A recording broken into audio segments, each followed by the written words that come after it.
तो आज हम कर रहे हैं रीडिंग प्रैक्टिस के साथ साथ इस राइम का अंडरस्टैंडिंग। सो लेट्स सी कि ये राइम क्या है। Little ant love to read, little ant was often teased. तो एक आंट है जिसे बहुत पढ़ाई करना अच्छा लगता है और उसको सब छेड़ते हैं कि तुम तो आंट हो, तुम क्यों पढ़ती हो। Ants don't read, ants must feed. Ants को रीड नहीं करना चाहिए बल्कि उन्हें खाना देना चाहिए। Ants collect the food they need. उन्हें आंट्स को क्या करना चाहिए? फूड कलेक्ट करना चाहिए। Little ant would read all day, he would read and read the day away. लेकिन लिटिल आंट किसी की बात नहीं सुनती थी और वो क्या करती थी? सारा दिन पढ़ती थी। Little ant would read all day मतलब सारा दिन।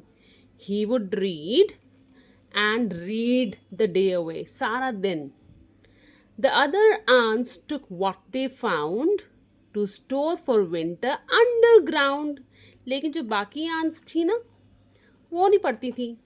वो क्या करती थी? जो भी उन्हें खाने की चीज़ मिल जाती थी वो फटाफट उठा कर ले जाती थी और विंटर के लिए सेव करके अंडरग्राउंड में रख देती थी।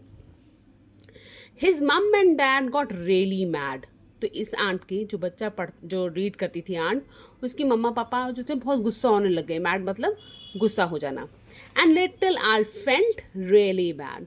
और उसको बहुत बुरा लगता था कि उसकी मम्मी पापा उसे डांटते हैं कि क्यों पढ़ाई करते हो आप, पढ़ाई नहीं करनी चाहिए, फूड को कलेक्ट करो और स्टोर करो। In the autumn when the leaves fall, the ant must keep food underground. तो जैसे ही ऑटम आता है, क्योंकि उसके बाद ऑटम के बाद क्या आता है? विंटर्स आती हैं। तो ऑटम में फटाफट जैसे ही ऑटम शुरू हो जाए, लीव्स गिरना शुरू हो जाते हैं ऑटम में, इसका मतलब ऑटम आ गया है।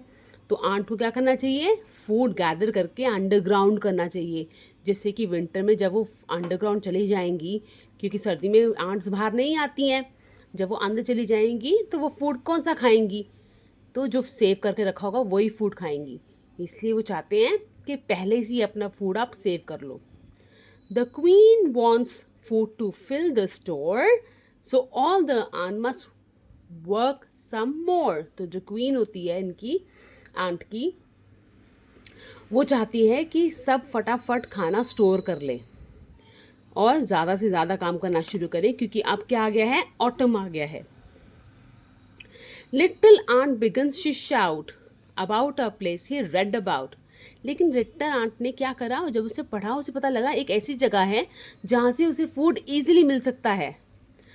A restaurant is what we need, a place where people go to feed. तो उसे बताया कि आप इधर उधर मत भटको फूड को ढूंढने के लिए, आप रेस्टोरेंट जाओ। रेस्टोरेंट के अंदर खाना पकता है जहाँ लोग ह्यूमंस खाना खाने आते हैं, और वहीं पे आपको अपने लिए भी खाना मिलेगा। It says so in the book I read.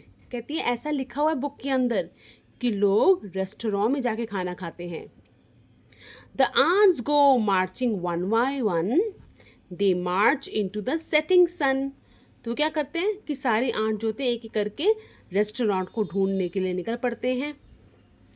और दे march into the setting सन, कि अब तो सन भी जा रहा है तब भी वो मार्च करते हैं। एंड लिटिल आंट से हे देयर इज वन। तो लिटिल आंट ढूंढ लेती है, कहती है वो देखो एक रेस्टोरेंट मिल गया हमें। The ants go marching one by one, carrying a burger carrying a bun. तो अब उनको जैसे रेस्टोरेंट मिल गया, वो फटाफट रेस्टोरेंट में घुसे और वहाँ से क्या लेके आए? बर्गर और एक बन।